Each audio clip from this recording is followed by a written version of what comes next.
అంటే పిల్లల ప్రెజర్ కి మీరందరూ కూడా బిడ్డలకు కొడుకులకు ట్రాన్స్ఫర్ చేసి ఆస్తులన్నీ మీరు కష్టపడే అన్ని ట్రాన్స్ఫర్ చేసి తర్వాత క్రైసిస్ చూస్తూ ఉన్నారు.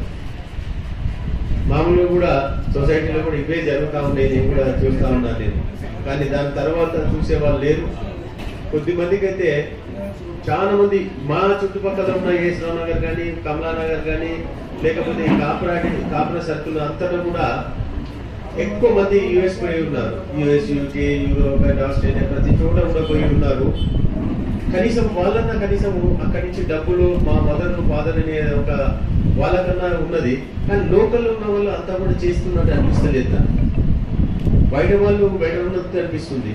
లోకల్ ఉన్న వాళ్ళు తల్లిదండ్రులు అంతా చూస్తున్నట్టు అంత మంచిగా అనిపిస్తలేదు. కాబట్టి వాళ్ళు ఏది ఉన్నా కూడా నా సపోర్ట్ మీకు డెఫినెట్ గా ఉంటుంది. అలాగని మీ హెల్త్ సంబంధించిన ఇష్యూస్ ఏది కావాలన్నా కూడా, మీకు ఏమైనా ప్రాబ్లమ్స్ ఉన్నా లేకపోతే మీరు ఏదైనా బిల్స్ కట్టుకొని లేకపోతే హాస్పిటల్ పోయి బిల్స్ కట్టుకొని వస్తే కూడా ఆ డబ్బులు కూడా ఇప్పించడం జరుగుతుంది. ఇంకా ముఖ్యంగా ఇప్పుడు ఎవరైతే ట్రాన్స్ఫర్ చేయలేదు అంటే పోలీస్ స్టేషన్ లో తిరగడం ఇట్లాంటి ఏదైనా అవసరాలు ఉంటే కూడా, కోర్టుల అవసరాలు ఉంటే కూడా నేను డెఫినెట్ గా మీకు సపోర్ట్ చేస్తాను నేను. ఎందుకంటే ఈ ఏజ్ వచ్చినాక అన్ని కష్టపడి వచ్చి ఈ ఏజ్ వచ్చినాక మళ్ళీ మీరు ఇంకా కష్టపడాలంటే ఇంకా వాళ్ళ మీకేమో చేత కాకుండా అంటే మీరు తిరగలేకుండా హెల్త్ సహకరియది. ఈ ఏజ్ వచ్చినాక మీరు అన్ని జాగాలలో తిరగలేరు. కాబట్టి నా ఆఫీస్ పక్కనే ఉంటుంది. మీకు ఏ అవసరం ఉన్నా నేను 24 గంటలు మీకు అవైలబుల్ ఉంటాను. ఇంకా ముఖ్యంగా నాగేశ్వర సార్ ఎప్పుడు చెప్తా ఉండే హెల్త్ మినిస్టర్ని ఒకసారి కల్పించండి. డెఫినెట్ గా మీరు ఈ యొక్క 4-5 రోజుల తర్వాత డెఫినెట్ గా తీసుకుపోయి కల్పిస్తాను. మీరు ఎవరైనా ఇంపార్టెంట్ రండి, మీకు సంబంధించి లేకపోతే నేను అక్కడ అపాయింట్మెంట్ ఫిక్స్ చేస్తా. మీరు పోయి అక్కడ కలిసి మీరు ఇది చేసుకోవచ్చు.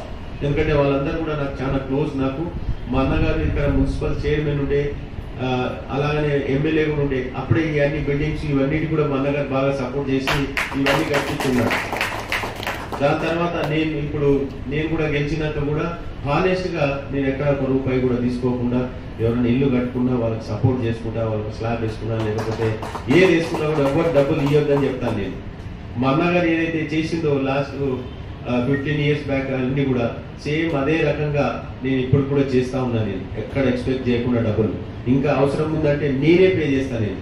ఇంకా ఇతర మీకు ఏదన్నా అవసరాలు సీనియర్ సిటిజన్ సంబంధించింది ఏ అవసరాలు ఉన్నా కూడా నేను తప్పకుండా మీకు సపోర్ట్ గా ఉండి మీకు అందరికి హెల్ప్ చేస్తానని చెప్పి కోరుకుంటూ ఇక్కడ మీరు నన్ను పిలిచినందుకు థ్యాంక్ యూ.